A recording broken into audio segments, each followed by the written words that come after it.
2-year-old child goes missing. 18 years later, the mother sees her on TV. Hello everyone, enjoy these relaxing moments while you watch. Julian stepped into the small house on the outskirts of New York City on a sweltering July afternoon. The breeze from the balcony wasn't enough to ease the burning 99-degree heat. On the living room floor, Emma's backpack had been tossed aside, while Thomas was sitting on the floor, eyes glued to his tablet. "Thomas, did you do your homework yet?" Julian asked as he neatly took off his shoes and bent down to gently pat his son on the shoulder. The boy shook his head without even looking up. "No. But tomorrow's Saturday, Dad." Julian sighed. "That's exactly why you need to finish it today so you can enjoy your Saturday. Turn that thing off." Hearing no response, Julian walked into the kitchen. Claire had left for a business trip earlier that morning and left a sticky note, heading to Boston for a week. "Don't forget to check Thomas's homework and take Emma to the dentist on Tuesday. Love you." A roughly drawn heart sat below her message. Looking at her handwriting, Julian smiled but only for a fleeting second. Lately, something felt different. Emma came home from school and slammed the door behind her. She dropped her backpack and went straight to her room without saying a word. Julian frowned and followed her. "Emma, are you okay? Did something happen at school?" Emma turned around, her face flushed red. "I'm sick of it. It's always just you. Mom's never around. Ms. Monica asked me if I had a mom, and I didn't even know what to say. Claire works for our family. You know she loves you, right?" The girl didn't answer, just exhaled loudly and slammed her door shut. Julian stood quietly in the hallway, clutching the sticky note, his eyes staring into nothing. That night, after Thomas had fallen asleep and Emma was in her room with her headphones on, Julian made a video call to Claire. "Hey babe, where are you?" Julian asked. The screen flickered. "Hotel The Plaza, room 604. The check-in was a bit slow, but everything's fine." "Why, is something wrong?" "No, it's just. I miss you. Emma seems really upset. I thought, when you come back." "Don't start with that now that I've just arrived in Boston, Julian," Claire cut him off, her voice sharp. "You're the parent, try acting like one. I need to sleep. Good night." The call ended abruptly. Julian stared at the black screen, then quietly opened his laptop. He clicked through the photo folder, scrolling past hundreds of old pictures, Claire beaming in the snow, Emma hugging her dad's neck, Thomas with ice cream smeared all over his face. It all felt like memories from a different family. The next morning, after taking the kids grocery shopping for baking supplies, Julian clapped his hands in the kitchen. "Listen, we're going to surprise Mom." Thomas's eyes widened. "What kind of surprise, Dad?" "We're going to Boston. No warning. We'll make a cake, buy some flowers, and record a cute video. She'll be so touched." Emma hesitated. "What if Mom doesn't want to see us? You think she won't be happy to see her kids show up out of love?" "She'll be thrilled," Julian said, trying to keep his voice steady. The kids were still unsure, but gradually, the mood in the house became more cheerful. Thomas helped spread butter on the cake pan, while Emma wrote a message in glitter pen on a cardstock note, "Thank you for all your hard work." Their neighbor, Mr. Matthew, a widower who always walked his dog in the evening, stopped by the gate, curious. "Julian, baking today? Smells amazing." "Yes, Mr. Matthew. My wife's away on a business trip in Boston. The kids and I want to surprise her." The old man chuckled. "I used to do the same for Marissa back in the day. Made her cry, in a good way. But hey, don't pin too much hope on surprises. Sometimes, people don't want to be surprised anymore." Julian paused, then forced a smile. "I believe Claire will be happy." That afternoon, the three of them hit the road. Julian's old Peugeot sped down the highway. In the back seat, the kids clutched the flower bouquet and the cake box, secured with a fabric strap. Emma stayed quiet, occasionally glancing at her father in the rearview mirror. "Dad, why has Mom been so weird lately?" she asked softly. "Weird how?" Julian asked, jaw tight. "She doesn't video call much. Her texts are short. One time, she told me I should get used to you being the main parent." The words pierced Julian like a dagger. He swallowed hard, eyes fixed on the road. Maybe she's just under a lot of work pressure. Don't overthink it. Eventually, they arrived at the Plaza Hotel, an elegant building in downtown Boston, with a glass dome and a red carpet leading into the lobby. Julian walked in with his kids, a mix of excitement and nervousness surging in his chest. "Hello," he said to the front desk, "we're here to see Claire Montgomery, room 604. I'm her husband." The receptionist, a young woman named Teresa, hesitated. She looked at her computer screen, then back at Julian, her expression awkward. Let me try calling her." A minute passed. No one answered. "No problem," Julian smiled. "She's probably asleep. Can I just go knock?" "Usually we can't let visitors up without guest approval," Teresa said hesitantly. Thomas tugged at his father's sleeve. "Dad! Mom doesn't know we're coming. What if she gets mad?" Julian knelt down. "That's why I want you to stand behind me, okay? I just want to surprise her." After some back and forth, Teresa reluctantly agreed to escort them to room 604. The hallway on the 6th floor was eerily silent. The door was shut tight. Julian knocked 3 times. "Claire." "It's me." "Julian." No answer. "She might have gone for a walk," Teresa whispered. "No, she was online an hour ago." Teresa pulled a keycard from her pocket and slowly unlocked the door. As it opened, a cold draft rushed out, making all 3 of them flinch. Inside, there was no TV sound, no movement. Just a chilling, deathly silence that wrapped around everything. "Claire." Julian called again, stepping in slowly. The bedside lamp was still on. A soft yellow glow fell over the king-sized bed in the center of the room. And then none of them could ever forget what they saw on that bed. Claire was lying there, holding another woman. The woman had a boyish haircut, tan skin, and was wearing nothing but a pair of men's underwear. They were sleeping. Or rather, had just finished sleeping. The sheets were a mess. A padded silicone bra lay on the floor. Emma screamed. Thomas stood frozen, clutching the now fallen flower bouquet. Julian couldn't move. Couldn't breathe. The other woman opened her eyes and snarled, "Guess the scarecrow finally sees the light." The words echoed through the room like a sentence passed down. The hotel room's air froze. The 3 of them stood paralyzed, as if trapped in a waking nightmare. Julian felt every cell in his face burn, and his chest throbbed like he'd been punched. "Dad," Emma stammered, her hands trembling uncontrollably. Claire opened her eyes, momentarily stunned, then her gaze turned cold. She pulled a thin sheet over her chest and looked Julian dead in the eye. "What the hell are you doing here?" Julian stood stiff, voice rasping. I wanted to surprise you. With the kids. Cake, a video. You said you were on a work trip." The woman next to Claire sat up and stretched like it was just another morning. She smirked at Julian and the kids. "So these are the little fruits of your perfect family? Cute."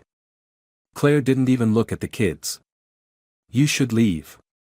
This isn't your place." "Not my place." Julian stuttered. "You said you were working, pregnant." "I believed you, Claire." Enough," Claire's voice was like a blade. "I'm sick of that do-gooder face. That way you always try to seem so devoted, so perfect. Don't you get that you're a burden?" Thomas tugged on his father's hand, his face pale. Dad, let's go. The other woman got up, reaching for a shirt. This idiot really thought he could win you over with some cake and cheap flowers. Claire sneered, he doesn't even know how many times I've gagged just being near him. Julian trembled not out of rage, but from pain so raw it made his whole body quiver. He turned around and pulled his children into his arms. We're going home, he whispered, voice cracking. No one said a word. Teresa, the receptionist, stood silently at the doorway, her face flushed with embarrassment. As Julian led the kids down the hall, she mumbled. Sir. I'm sorry. I didn't know. Julian just shook his head. He didn't have the strength to blame anyone anymore. On the way to a hotel near the airport, Emma said nothing. Thomas fell asleep on his father's shoulder, his face streaked with tears. Once inside their room, Julian laid Thomas down and tucked him in. He turned to his daughter. Emma, do you want to say anything? The girl looked straight at him, her eyes dry and disturbingly calm. You lied to me, didn't you? What? Mom's not pregnant, is she? She's not on a business trip.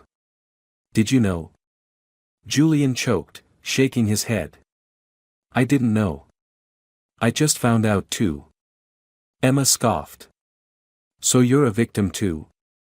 Emma, you don't understand everything about adults. No. I don't want to understand. All I know is Mom despises you, and you're stupid enough to believe her. She lied, and you let me and Thomas believe it too. Julian clenched his fists, his fingers shaking. He didn't argue. He just sat down and buried his head in his hands. The next morning, Julian took the kids home. Everything inside the house now felt empty and out of place. The family photos on the wall looked like they were mocking him. Julian opened his laptop. He couldn't sleep. His mind spun with questions. Why? Since when? How could she do this? He thought of the phone Claire always kept in her second handbag, the one she used only for work contacts. But she hadn't brought that bag home. All the answers might now only exist in her email. Julian opened the browser and typed in Claire's personal email address, claire.montgomery78@gmail.com. Password? He tried them one by one. Their daughter's name incorrect. Their wedding date incorrect. Lauren, correct. The screen lit up. Hundreds of emails appeared, neatly organized under labels, work, bank, bills, and Lauren.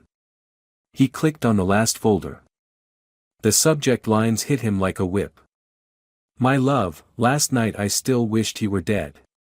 I wore the fake pregnancy belly today. He totally fell for it. Once the insurance papers go through, we're gone for good. Julian froze. He opened each email: explicit messages, secret rendezvous, nude photos of the two women embracing in hotel rooms, promises to buy hormones for Lauren's gender transition in Thailand. One email even read, if that idiot dies in an accident, the $600,000 is mine. No one will suspect a thing. I've faked the pregnancy, and the life insurance contract is signed. Julian's head spun. He ran to the bathroom and vomited until his throat was dry. Cold sweat broke out all over him, as if he'd been thrown into a freezer. When he returned, Emma was standing behind him. She had seen the screen. Dad! Mom, is Mom trying to kill you? Julian panicked and quickly shut off the screen. No. No, sweetie, you shouldn't have read that. She said she loved you.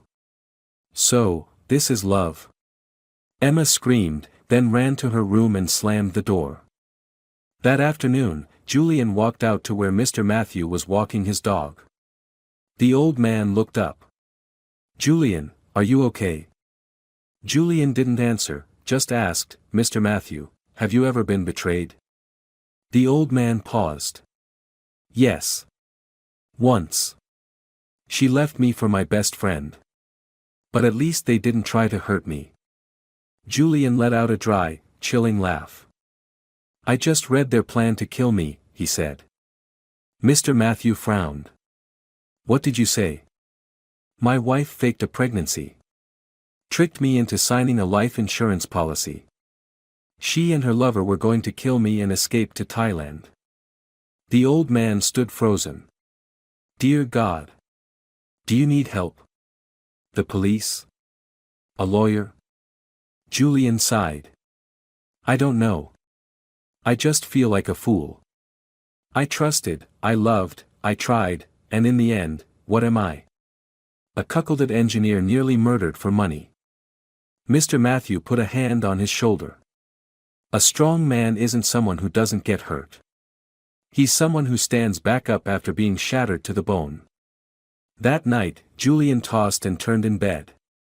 Emma curled up, hugging her pillow. Thomas hadn't spoken a word since they got home. The silence in the house was like a graveyard. Julian quietly reopened the email and extracted all the evidence, old voice recordings, bank transfers, browsing history. He saved them on a hard drive and encrypted it carefully. But one thing scared him more than the truth. How much more would the kids have to suffer? 3 days after the horrifying night in Boston, Julian sat alone in the kitchen. The overhead fluorescent light cast a sickly pallor on his face. His cup of coffee had gone cold untouched. The laptop screen still displayed those emails, which he had read nearly 10 times already. Every word felt like a knife digging deeper into his chest. In the next room, Emma was trying to feed Thomas some porridge. The boy refused to open his mouth, his head slumped over the table, his eyes lifeless. Emma, let me handle Thomas, Julian said, stepping in, his voice hoarse. You think he just needs food, she replied, her eyes dark and heavy. He needs an explanation. So do I. Julian sighed and pulled out a chair. I know. But right now, I can't give you all the answers. All I know is your mom betrayed us, Emma finished, her voice firm. Not just you, all of us. And worse, she tried to kill you for money. Thomas trembled, gripping his spoon tightly. He whispered, does Mom really hate Dad that much? Julian knelt down and hugged his son. It's not your fault. You didn't do anything wrong.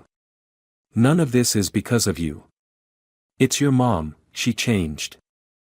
No, she didn't change, Emma said coldly. She's always been this way. We were just too blind to see it. That night, Julian couldn't sleep. He decided to dig deeper into the data he had retrieved. He discovered Claire hadn't just lied about being pregnant. She had also forged prenatal documents, even created a fake medical file under the name of Dr. Samuel Ellis, a doctor who had died 3 years ago. Among the attachments was a photo of a fake blood test form, with a scribbled note. In case the idiot starts getting suspicious. Each word felt like a punch to Julian's gut. Then a soft ping sounded, a new email. From Claire's account, to Lauren's. When are you calling that lawyer? The insurance needs to be liquidated before I can book the tickets to Bangkok. Julian blinked. Tickets to Bangkok. They really were planning to disappear. And he was supposed to be the forgotten corpse in a perfectly staged accident. The next morning, Julian went to the law office of Mr. Ernest Miller, an old acquaintance of his father. Julian, my boy, you look like you haven't slept in a week. What's going on? He told him everything. The trip to Boston. The brutal truth on that hotel bed. The emails. The insurance scam. The fake pregnancy. Mr. Ernest fell silent, then shook his head. You have enough to take her to court. But the evidence must be backed up securely. And most of all, don't let her suspect you're preparing anything. I'm scared Claire might try something with the kids, Julian whispered. Then we act now, he said firmly. She's showing signs of premeditated criminal intent. And if what you say is true, if the kids were never legally adopted. Exactly. Julian said, jumping up. That's what I found this morning. That afternoon, Julian called a private investigator, Ellen Rogers, who had once helped a friend with a complex custody case. Names of the targets? Ellen asked briskly over the phone. Claire Montgomery and Lauren Harper. Do you have images, recent addresses, bank accounts, transaction history, passport numbers? I have everything. Including access to their personal email. They're planning to flee the country with fake life insurance money. Interesting, Ellen replied with a faint laugh. I'll investigate. In the meantime, don't let the kids know anything else. Especially not about your supposed death. That night, an unexpected call came from Claire. Julian hesitated, but answered. What the hell are you doing? Her voice was cold as steel. I'm not doing anything. You, on the other hand, seem to be playing games, Julian said, trying to stay calm. You hacked my email. You made the password your lover's name, Claire. Brilliant move.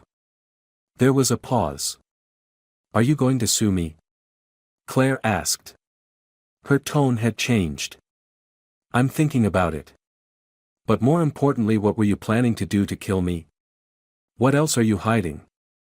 You think you're so clever, don't you? Claire hissed. A fool like you only deserves to raise someone else's kids.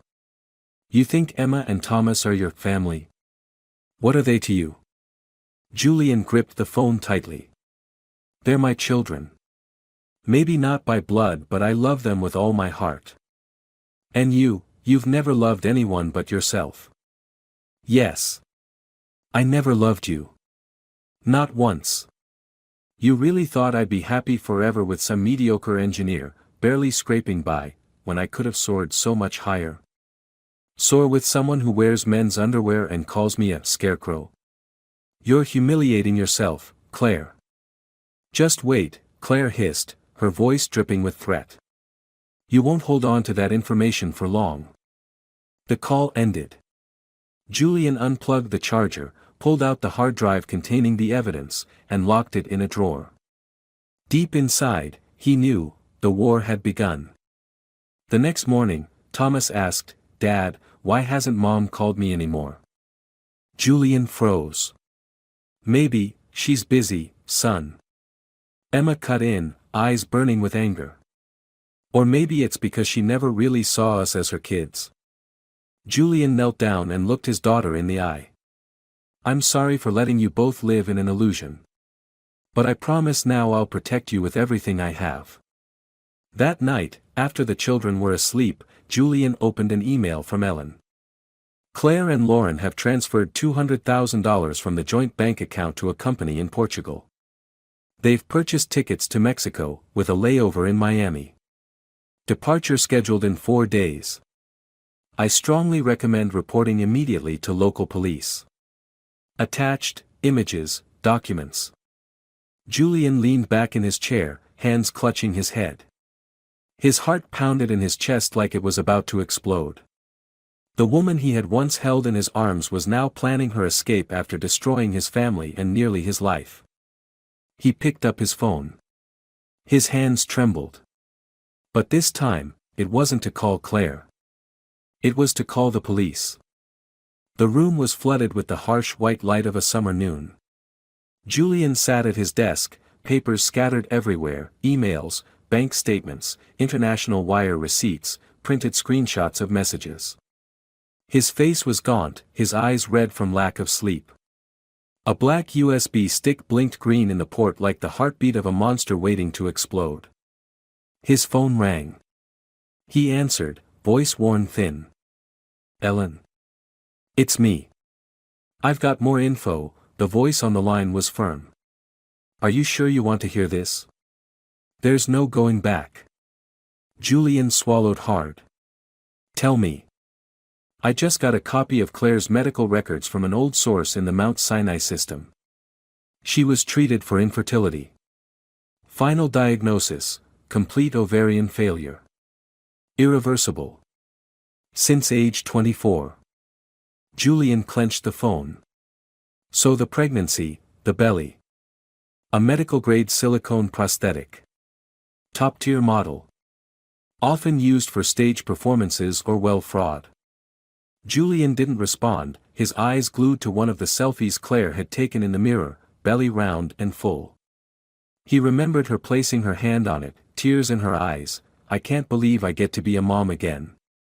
He growled through clenched teeth, she's a hell of an actress. There's more, Ellen said cautiously.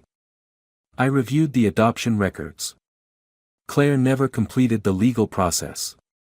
Her signature on the forms it's forged. Julian froze. Wait, so Emma and Thomas. Legally, you're their sole guardian, Ellen confirmed. Claire has no parental rights to either of them. If she tries to claim custody, it's a serious offense. Thunder cracked outside, strange for such a hot, sunny day. Julian set the phone down and buried his head in his hands. Everything he had believed marriage, parenthood, family had been a lie. And he had played the leading role in a tragedy of blind, painful ignorance. That afternoon, he went to the Manhattan Central Police Precinct. The waiting room was small, with cold gray walls and the hum of an air conditioner overhead. Mr. Julian Smith, a female officer called. Detective Paul will see you now. He stepped into the room, where a middle-aged man with a beard and cautious eyes waited behind a desk. Please, have a seat, Paul said, nodding. Ellen Rogers briefed me. What do you have to report? Julian opened his file folder and laid out the evidence one by one, printed emails, screenshots of vulgar love letters between Claire and Lauren, receipts, passport copies, transfer records, medical documents. Paul frowned. She faked a pregnancy, lied about her medical condition, and colluded with a same-sex partner to murder you for insurance money? Exactly, Julian said. And now they've transferred hundreds of thousands of dollars abroad. They're planning to flee the United States. Detective Paul adjusted his glasses and looked Julian in the eyes. Are you willing to be our primary witness? Even if it means living in witness protection for the rest of my life, I'll do it. Understood, Paul said, jotting down notes. I'll escalate this to federal level and request an immediate no-fly order for Claire Montgomery and Lauren Harper. That night, Claire called again. You think you've won? She spat. I'm just trying to survive, Julian said coldly. Don't forget, I know plenty about you. Things from your past. I've got nothing to hide. But you? You've got plenty. From now on, every step you take will be tracked. You can turn yourself in or wait for the police to knock on your hotel door in Mexico. A sharp, venomous laugh burst from the other end. You're so naive. You think I'll let the police take me that easily? Don't be surprised if one day, your two little kids just disappear. Julian went cold. Did you just threaten to abduct children? He asked, voice like ice. I'm just saying, what's mine always finds its way back to me. The call ended. Julian threw his phone onto the table. His head throbbed like it was being split open. The next day, while Emma did homework and Thomas read on the couch, Julian decided to tell them everything. Kids, he said, sitting down on the sofa, facing them, I have something important to tell you. Is it about Mom again? Emma asked, not even looking up. Yes. And this time, it's something you need to know. Because it affects your whole lives. Thomas sat up straight, eyes wide. Emma crossed her arms, waiting. You're not biologically my children, Julian began. But your mom and I adopted you when you were very young. I've never seen that as a problem. I love you both as if you were my own flesh and blood. Emma stared at him. So. Mom's not our real mom either. No. And she never finalized the legal paperwork. Legally, I'm your only guardian. Thomas whispered, so. Mom doesn't love us? Julian held his son's hand tightly. It's not about love. Your mom has issues. I'm sorry I didn't see them earlier. Emma broke into tears. So it was all a lie. This family was just a play. No, Julian said, wrapping them both in his arms. A family is made of people who truly love each other. And I never faked my love for you. That night, Ellen called again. I just got word Claire and Lauren withdrew another $50,000 from a bank branch in Philadelphia. They're moving constantly now, trying to avoid detection. Julian gripped the phone. Have the police issued the warrant yet? Sheriff Robert confirmed an international arrest warrant will be active by tomorrow morning. I recommend sending the kids to a safe location temporarily just in case. No, Julian said firmly. I'm not leaving them. Not for a second. I'm all they have left. Early the next morning, the phone rang. It was Paul. We just reviewed security footage from JFK International. Claire departed last night using a fake passport. Flew to Miami. After that, no trace. Julian collapsed into his chair. What about Lauren? She may have been with her. Or prepping for the next flight. And the arrest warrant? Activated. Interpol has been alerted. But, Paul's voice dropped. You need to be prepared for the possibility that they might get away. And so, Julian returned to the house where everything began. Back to the two children he didn't father but whom he loved more than anything. He looked in the mirror and saw a broken man. But one who hadn't given up. His love for those children was real. And it was the one thing Claire hadn't managed to destroy. Ellen, he said into the phone, standing by the window and staring out at the barren backyard, please, whatever it is, just tell me. I can take it. Late afternoon sunlight spilled over the wall like rust, casting a heavy, nameless sorrow across the room. You're not ready for this, Ellen Rogers' voice echoed softly but firmly through the phone. After everything I've seen. Trust me, nothing can surprise me anymore. There was a pause. Then Ellen said, Claire didn't just fail to complete the adoption. She also used a false identity to file for temporary legal residency for Thomas when he was only 4 years old. Julian was stunned. Ellen continued, I checked the archived records from the Department of Civil Affairs. That signature doesn't match her legal one on any official document. On the other hand, the fingerprint registered as guardian matches yours and your DNA from the medical files where the kids were once treated for the flu. Julian didn't know why, but he felt a deep chill spreading through his arms. So, legally, I'm the only one with guardianship rights. And she has no legal ties to the children.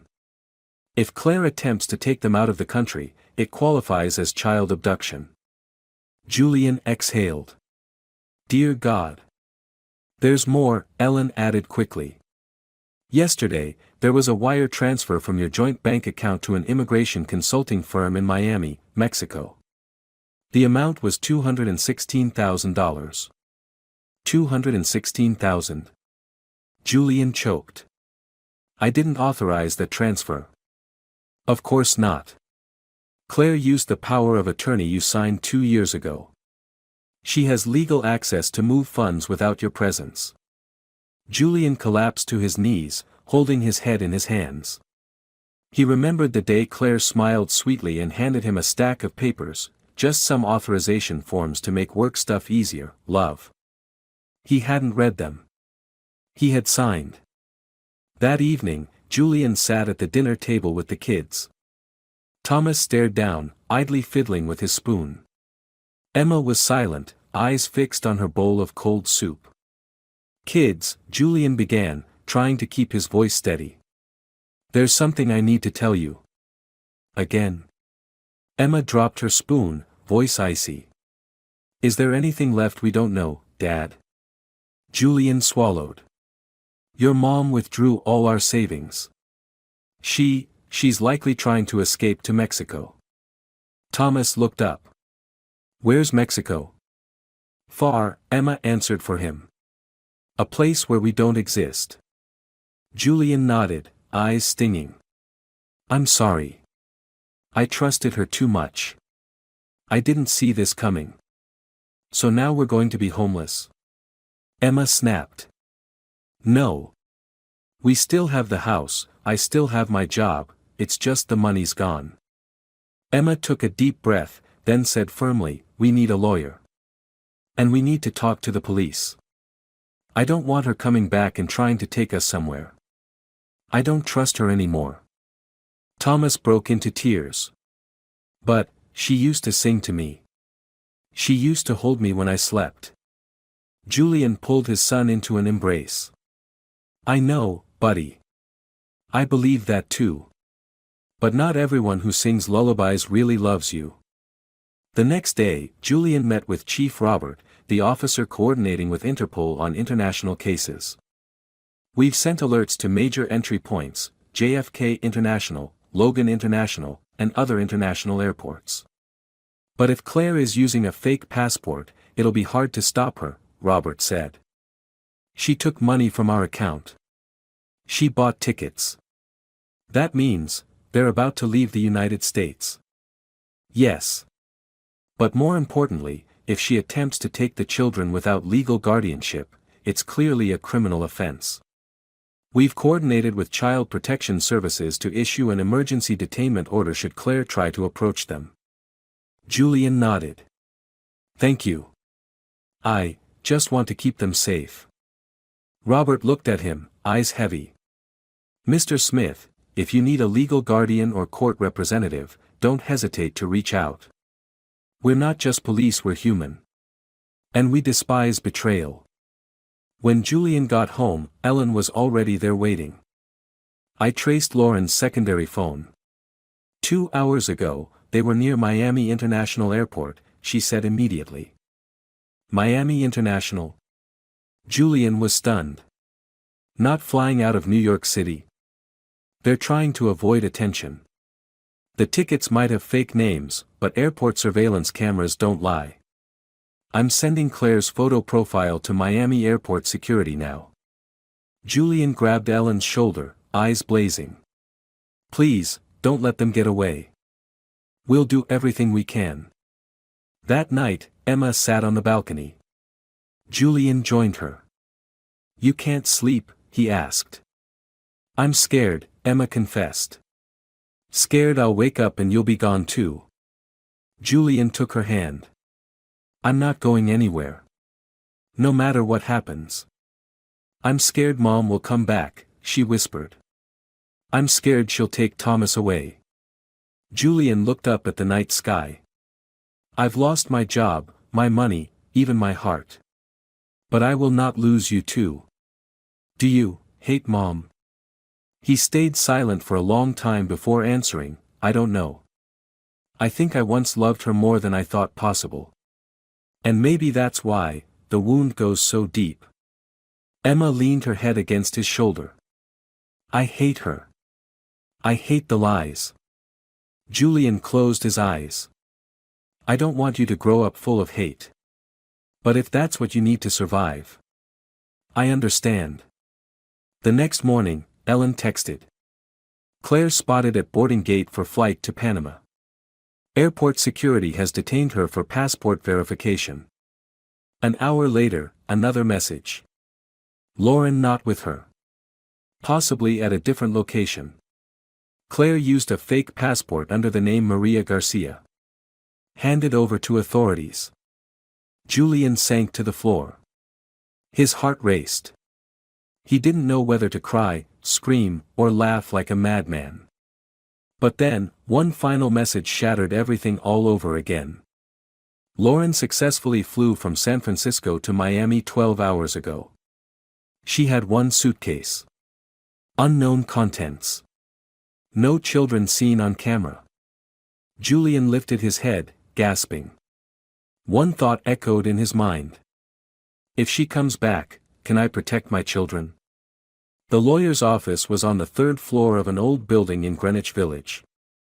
Pale neon lights made the room feel even colder. Julian sat across from Claire. Beside him was his attorney, Anna Bennett, a sharp and composed woman in her 40s. Claire sat with her legs crossed, wearing sunglasses indoors and chewing gum. Next to her was her private attorney, Charles Wilson, a bald man who looked like he'd just walked out of a shady PR firm. "We're here to negotiate child custody," Anna began. "However, before we discuss that, my client would like to clarify a few legal facts." Claire let out a soft chuckle. "Facts? What, he's going to preach morality to me now, when he's the one who destroyed my life?" Julian raised his head, eyes locked on his ex-wife. "What exactly did I destroy? I was the one who got lied to, betrayed, robbed blind, and threatened with murder. And you still have the nerve to say I ruined your life? You always play the victim." Claire snapped. "You're the pathetic little man clinging to your wife, pretending to be the perfect father, whining like a puppy when you get left behind. What do you know about me?" Julian struggled to contain his anger. "I know you once swore you loved me. I know you kissed me the day I filed for the adoption papers. I know you faked a pregnancy, wore a silicone belly every morning, and slept with Lauren behind my back." Charles cleared his throat. "We're not here to insult my client." Anna replied coldly, "Then let me state the legal facts. Claire Montgomery has no legal custodial rights over Emma and Thomas. She never completed the adoption process, has no formal documentation, and even used falsified papers." Claire let out a loud laugh. "So what? I raised them. I taught them.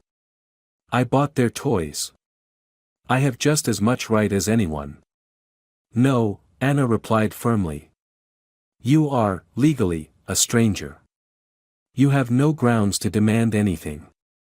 Claire tapped her nails on the table. "You think I need a courtroom to win, Julian? All I need is to walk into that school, call Thomas out of class, and disappear."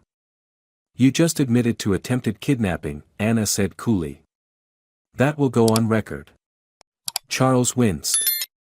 "Let's all keep calm." "No." Claire slammed the table. "I'm not going to let this failed engineer win.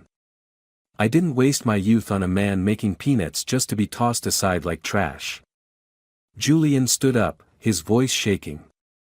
"What did you lose?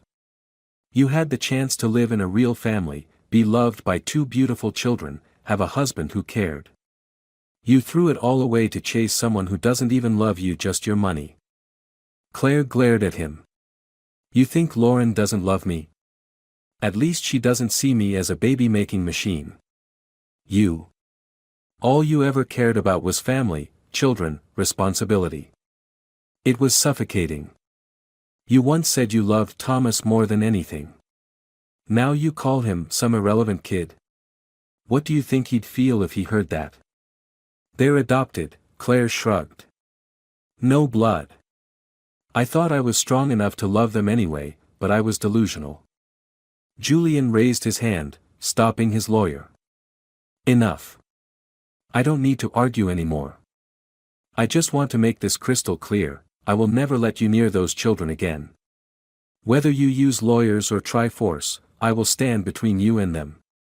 Claire smirked. "We'll see. One day those kids will grow up and realize I was the strong one and you were just a pathetic man using them as a shield because you couldn't keep your wife." After the meeting, Julian took Emma out for ice cream. They sat on a bench in Central Park. She didn't touch her spoon. Her eyes were fixed on the distance. "I met with your mother," Julian said. "She hasn't changed." "I figured," Emma murmured. "Do you want to see her?" Emma shook her head, her eyes ice cold. "What did she say to you?" "That she never really loved anyone. That she saw all of us as burdens." "And do you still love her?" Julian was quiet for a long moment. "No. Not love. Just a sorrow I don't know where to put. I don't think she was ever the person I thought she was. I don't think she was either."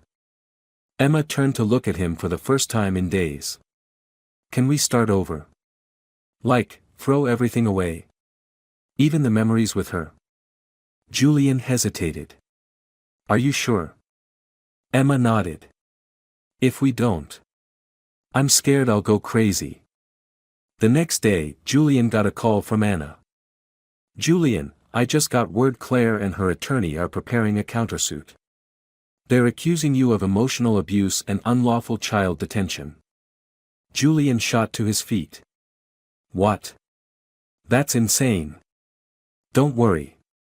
I've already prepared a counter-defense. But you need to be ready, this won't be a quick fight." "Will the kids have to testify?" "Possibly. But I'll do everything I can to keep them out of it." That night, Julian told Thomas everything.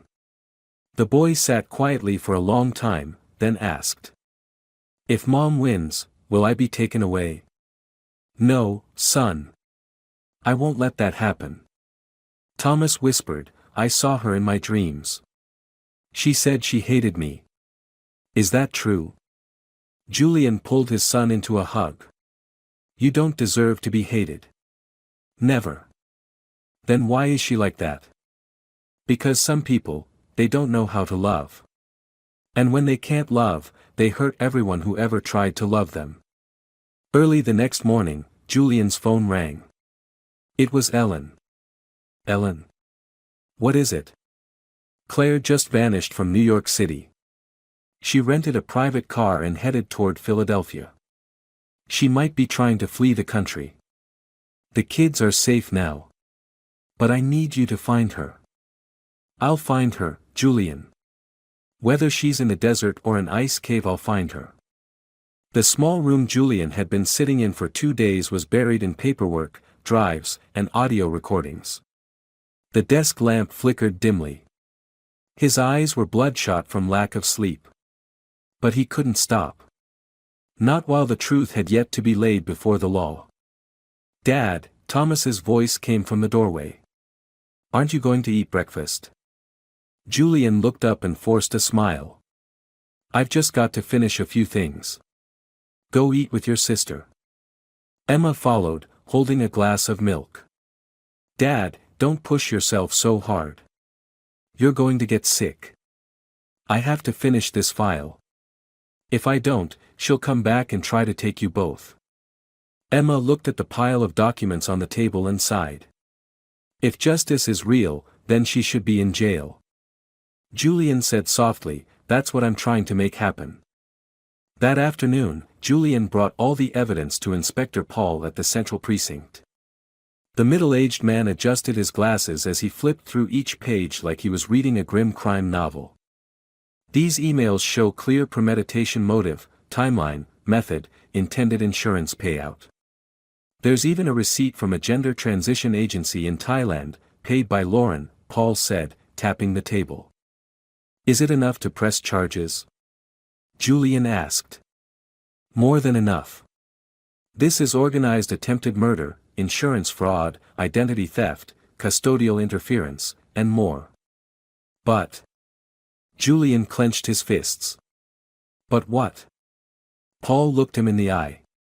"Claire and Lauren are gone." 2 hours later, a text from Ellen arrived. "Plane tickets found, departing Lisbon to Bogota, Colombia. They crossed the Portuguese border using fake passports. They're now in South America. Much harder to trace." Julian slammed his phone onto the table, his whole body trembling. "They got away," he muttered, lips tight. "Again they got away." That night, Julian sat at the dinner table. Emma and Thomas ate quietly. No one spoke. "I'm going to keep fighting," Julian said, his voice hard. "No matter where they go. No matter how long it takes. I won't let them get away with this." Emma didn't look up. "I don't need her in prison. I just need her never to come back." Thomas whispered, "If she comes back, will she take me?" "No one's taking you, Thomas," Julian said. "I promise." Emma set her spoon down and looked at her father. "Dad, are you going to tell people the truth? About Mom? About what she did?" Julian was quiet for a long time. Then he nodded. "Yes. Not out of hate. But for justice." The next morning, Julian met with attorney Anna Bennett at her office. "I've contacted the Department of Justice," she said, handing him a folder. "The international arrest warrant has been issued. They're forwarding the details to Interpol." "What about protecting the kids?" "The family court will handle it. With this evidence, you not only retain sole custody but also qualify for a protection order barring any contact from Claire." Julian nodded. "Thank you, Anna. I truly appreciate everything." She gave a faint smile. "I'm just doing my job." "But Julian," she looked at him seriously, "you need to think about healing too. You can't fight the whole world without taking a break. It's not that I don't want to rest. I'm just afraid that if I stop, everything will finally collapse." A week later, James, one of Julian's old co-workers, dropped by. "You hanging in there, old man?" James asked, glancing around the eerily quiet house. "I'm fine," Julian replied, his tone clipped. James placed a hand on Julian's shoulder. "I heard everything. It's not easy. But if you ever need it. I still have a few freelance projects. Stuff you can do from home." "Thanks. I'll think about it." James looked up at the wall, where Julian and Claire's wedding photo still hung. "You should take that down. To remind myself not to trust anyone again." Julian said, bitter. "No. To remind yourself never to make the same mistake twice." That night, after Thomas had gone to sleep, Emma pulled her chair closer to her dad. "Dad," she whispered. "There's a dream I keep having." "What kind of dream?" "I see Mom coming back. But not to apologize. She laughs in our faces. Then she picks Thomas up and walks away. And I get locked in a room without doors." Julian pulled his daughter into an embrace. "It's just a dream. In real life, no one is going to take you away. But that dream feels more real than any memory I have of her." That weekend, Anna called again. Her voice was low. "Julian, I need to be honest. Claire left the country using fake documents, so extradition from Colombia will be difficult. We can submit the case, but unless it involves international crimes or transnational charges, they won't prioritize it." "So she got away again?" Julian asked. "Not got away. Just, not caught yet. But I'm the one left behind. With 2 broken kids. In an empty house. With a life that feels like it's lost everything." "No, Julian," Anna said. "You still have the love of those 2 kids. You have the truth. You have your dignity. You still have yourself." Julian didn't respond. Before bed, he opened his laptop and wrote an email. Subject, to Claire. "If you're reading this, then you know I haven't given up. I've filed everything. I've sent the truth to the law, to every agency that might help protect the children. You can run. But you can't erase what you've done. Emma knows everything. She doesn't call you Mom anymore. Thomas still asks about you, but I don't know what to say to him. This letter isn't for forgiveness or apology. It's just to let you know, I'm still here. I didn't fall. I didn't die. And I will never let you destroy us again. Julian." He hit send. Then shut the laptop. Outside, it had begun to rain. But inside him, there was nothing left to wash away. No more anger. Only emptiness. 3 months passed. The old house, once haunted by arguments and Claire's cruel voice, was now peaceful. No more yelling. No more scornful glares. No more words that made Emma go silent and Thomas cry in his sleep. Julian sat in his armchair by the window, reading a new email from attorney Anna Bennett. The first line made his heart race. Claire Montgomery was arrested at El Dorado International Airport while attempting to flee to Peru using a fake passport under the name Maria Garcia. She is now in custody awaiting extradition. He couldn't believe it. He read it again. Then a third time.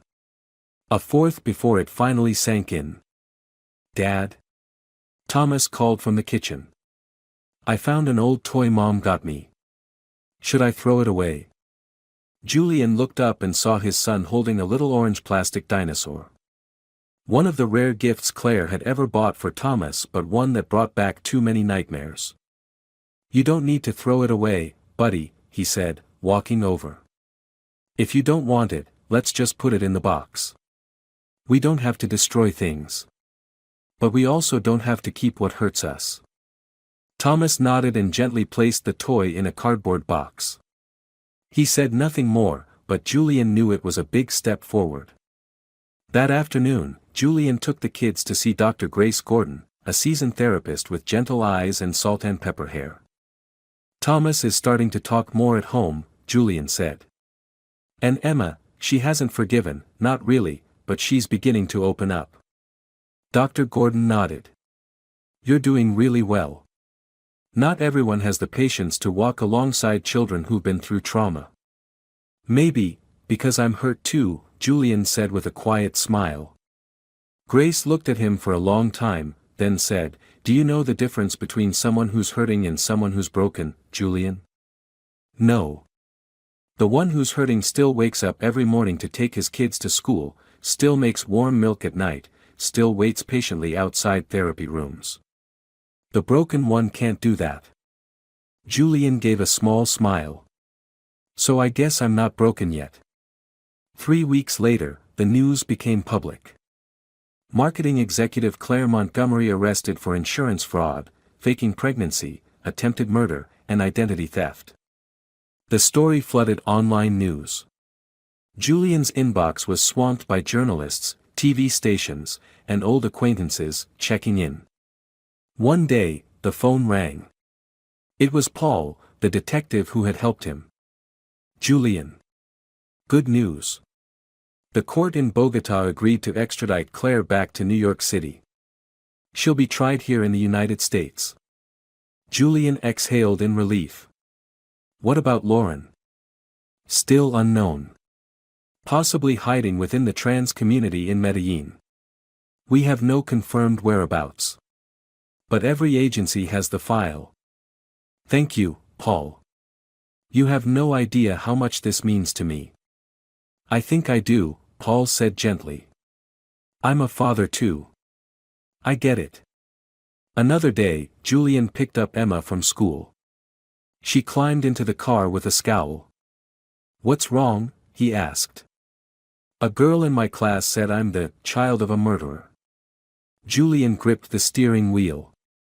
"Who?" "Madison. The gym teacher's daughter. She read about it online. Her parents talked about it at dinner." "What did you say?" "I said, at least my dad didn't run away like my mom did." Julian felt both heartache and pride.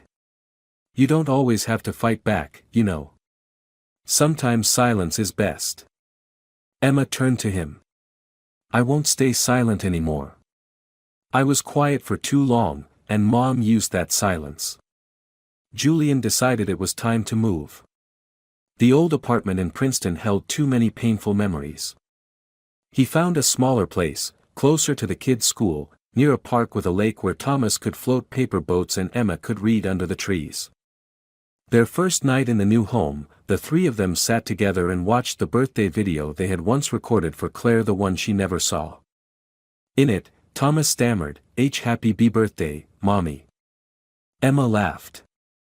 "I looked so goofy." Thomas blushed. "Back then I thought she liked me." Emma leaned over and hugged him. "You're still goofy. But you're the sweetest goofy ever." Julian quietly turned the camera away. On the screen, all three of them were laughing. Even if it was from the past, that moment held the first light after a long darkness. The next morning, the New York City court issued an official ruling. Julian Smith was granted sole and permanent custody of Emma Smith and Thomas Smith. Claire Montgomery was prohibited from any form of contact, including indirect or third-party attempts. Attorney Anna called. "You've officially won. It's not me who won, Julian said. Justice won. I just want peace. That night, Thomas tiptoed to his father's room. I can't sleep, he whispered. Come on in, Julian said, patting the bed. What's keeping you up? Dad, if Mom's not really my mom anymore, does that mean I'm not really your son? Julian pulled Thomas into a tight hug, overcome with emotion. You are my son. Not because of paperwork. But because of the love I give you every single day. Real love doesn't need blood. Thomas nestled against his chest. Then. I really love you too, Dad. No blood needed. The next morning, Emma walked into the kitchen and saw her dad frying eggs. Since when do you know how to fry eggs? She teased. I've been practicing. Practicing being a dad. A mom. Even a chef. Emma quietly grabbed a plate. Then, in a soft voice, said, Dad. I know Mom isn't Mom anymore. But you're still Dad. And I love you. Julian froze. He set the pan down, turned, and hugged his daughter tightly. Thank you for still calling me Dad. That evening, the three of them sat on the couch under a blanket, watching old videos. Julian had transferred everything onto a USB drive: birthday videos, Manhattan trips, lakeside picnics, even the clip of Emma falling off her bike and laughing like nothing happened. I remember that dress, Emma giggled, pointing at the screen. The one I accidentally scorched with the iron, Julian added, laughing. You made me mad for a whole week. Emma said, pretending to scowl. Thomas chimed in, and I drew a new dress on it with markers. That made you mad at me too. The whole house was mad, then we all ate ice cream to make up, Julian said gently. We used to be happy, didn't we, Dad? Emma asked suddenly, eyes still on the screen. Julian nodded. We did. But now, we're even happier. Emma turned to him and grabbed Thomas's hand. We still have each other. And ice cream, Thomas added, making them all laugh. That night, as Julian closed his laptop and was about to turn off the light, Emma walked into the room holding a small box. I have something I want to give you, she said. Julian looked surprised. What is it? She placed the box on the bed. Inside were neatly folded sheets of paper, handwritten letters. I wrote these whenever I was angry or sad. I never let anyone read them. But now. I think you should. Julian sat down and opened the first note. The day Mom yelled at Thomas in front of his friends, and I did nothing. I was such a coward. He opened the second. The day I found out I wasn't her real daughter. I felt relieved. Because if I were, I'd be terrified I'd turn into her. Julian paused, looking at Emma. You've carried so much. She nodded. But I don't write angry letters anymore.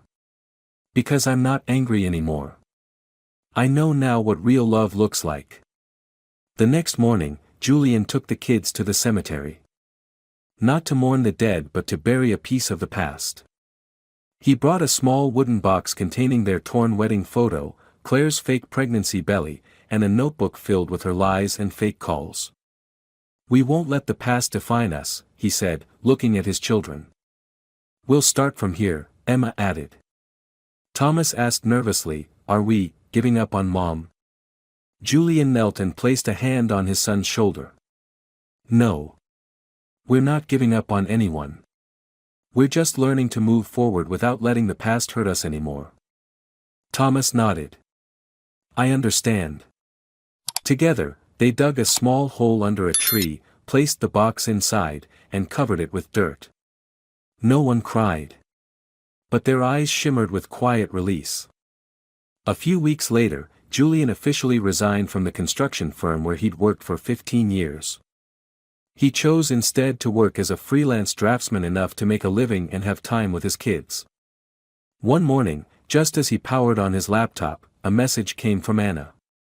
Claire's official court date is set Thursday, the 24th, 2 months from now. She remains in custody. No bail. Julian looked up at the ceiling and took a deep breath.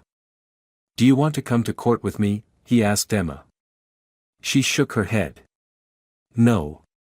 I don't need to see her to know she lost. What about Thomas? I don't want to see Mom in a prison uniform, he whispered. Julian gave a pained smile. I understand. Then I'll go alone. On the day of the hearing, Julian wore a dark suit and the navy blue tie Emma had picked out. He sat alone in the courtroom and watched as Claire was led in, hands cuffed.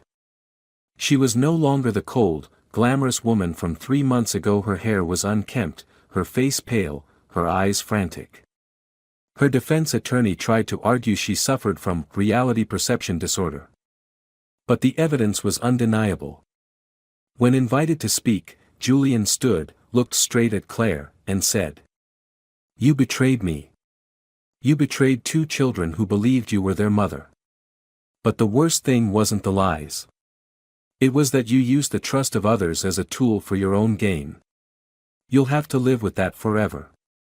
When he got home, Emma and Thomas were drawing in the living room. Julian walked in, took off his coat, dropped his bag, and sat on the floor. Thomas looked up. Did you win, Dad? No one won anything, son, Julian replied. Justice was served. Emma took his hand. And love stayed. That night, rain fell again. Julian was reading in the living room when Emma approached, holding a new photo frame. Look, Dad, she said. The frame held a picture of the 3 of them, Julian, Emma, and Thomas, smiling during a picnic near the park. Beneath the photo, handwritten words read, Family isn't about blood. It's about love. Julian stared at the photo, then pulled his children into his arms. If I had to choose all over again, he said, I'd still choose to be your father. Even knowing how much pain would come. Thomas nestled into his side. We're a family. Emma whispered, I love you, Dad. Not because you raised me. But because you never left me even when I had given up on everything. Julian closed his eyes and let the tears fall. In that moment, he understood. Everything can be taken: money, marriage, dignity. But true love can't be stolen. It isn't blood or titles that make a family, it's love, patience, and honesty. The liars may run, may hide, but justice will catch up sooner or later. And betrayal, no matter how deep, can never destroy a truly loving heart. In the darkest days, if there is still love like that between Julian, Emma, and Thomas, then hope is never gone. A real family is where you're never left behind. If you enjoyed this story, we invite you to give it a like and subscribe to our channel. Your support motivates us to keep bringing heartwarming stories almost every day. We are very grateful for your support. See you soon.